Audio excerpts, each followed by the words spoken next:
Sir, ತಮ್ಮ ಈ ಎಲೆಕ್ಷನ್ಗೆ ಚಾಮುಂಡೇಶ್ವರಿ ಆಶೀರ್ವಾದ ಇದೆಯಾ ಸರ್? ಚಾಮುಂಡೇಶ್ವರಿ ಆಶೀರ್ವಾದ ಎಲ್ಲರಿಗೂ ಇದೆ. ನೀವು ಅಲ್ಲಿ ಬಂದು ಯಾರೇ ಬಂದು ಪ್ರಾರ್ಥನೆ ಮಾಡಿದ್ರು ಎಲ್ಲರಿಗೂ ಒಂದು ಸಾಮಾನ್ಯ ದೃಷ್ಟಿಕೋನದಲ್ಲಿ ತಾಯಿ ಚಾಮುಂಡೇಶ್ವರಿ ಆಶೀರ್ವಾದ ಮಾಡ್ತಾರೆ. ಸರ್, ರಾಜಕೀಯದಲ್ಲಿ ಮೈಯೆಲ್ಲ ಕಣ್ಣಾಗಿರಬೇಕು ಅಂತ ಹೇಳ್ತಾರೆ ತಿಳಿದ ರಾಜಕಾರಣಿಗಳು ತಮ್ಮ ಅನುಭವದಲ್ಲಿ. ಯಾವ ಕಾಲದಲ್ಲಿ ಯಾವಾಗ ಯಾರ್ದು ಏನಾಗುತ್ತೆ ಅಂತ ಹೇಳಲಿಕ್ಕೆ ಬರೋದಿಲ್ಲ ಅಂತ. ತಮ್ಮ ವಿರುದ್ಧನೇ ಷಡ್ಯಂತ್ರ ಆಗೋದಿಲ್ಲ ಅಂತ ಏನು ಗ್ಯಾರಂಟಿ? ಇಲ್ಲ, ಅದು ಗ್ಯಾರಂಟಿ ಇಲ್ಲ. ಷಡ್ಯಂತ್ರ ಆಗೇ ಆಗುತ್ತೆ, ದ್ವೇಷ ಆಗೇ ಆಗುತ್ತೆ, ಅವಮಾನಗಳು ಆಗೇ ಆಗುತ್ತೆ, ಎಲ್ಲನೂ ಗೊತ್ತಿದೆ. ನಮ್ಮ ಎಲ್ಲಕ್ಕೂ ಸಿದ್ಧ ಆಗಿದ್ದೀವಿ.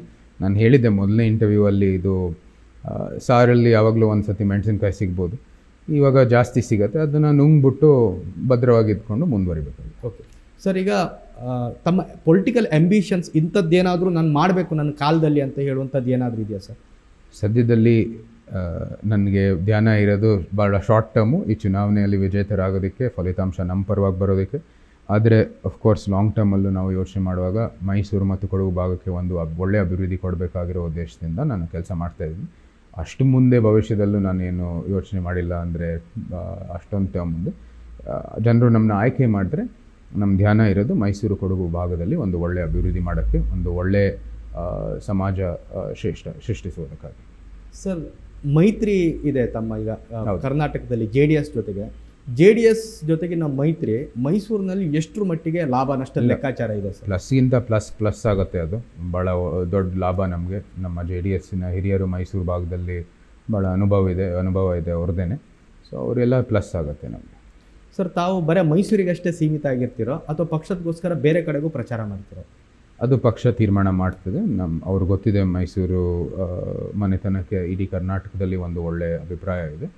ಆದರೆ ಅವ್ರು ತೀರ್ಮಾನ ಮಾಡ್ತಾರೆ. ನಾನು ನನ್ನ ಸಾಮಾನ್ಯ ಅಭ್ಯರ್ಥಿಯಾಗಿ ನಾನು ನೋಡ್ಕೊಂಡಿದ್ದೀನಿ. ನಮ್ಮ ಮೈಸೂರು ಕೊಡಗು ಭಾಗದಲ್ಲಿ ನನ್ನ ಧ್ಯಾನ ಇದೆ. ಅವ್ರು ಕೇಳಿದ್ರೆ ನಾವು ಅದು ಸ್ವೀಕಾರ ಮಾಡ್ತೀವಿ. ಸರ್, ಪದೇ ಈ ಭಾಗದಲ್ಲಿ ಭಾಳ ದೊಡ್ಡ ಸಮಸ್ಯೆ ಅಂತ ಹೇಳಿದ್ರೆ ವಾಟರ್ ಡಿಸ್ಪ್ಯೂಟ್. ಈಗಂತೂ ಪೂರ್ತಿ ಬತ್ತು ಹೋಗುವಂಥ ಲೆವೆಲಿಗೆ ಬಂದಿದೆ.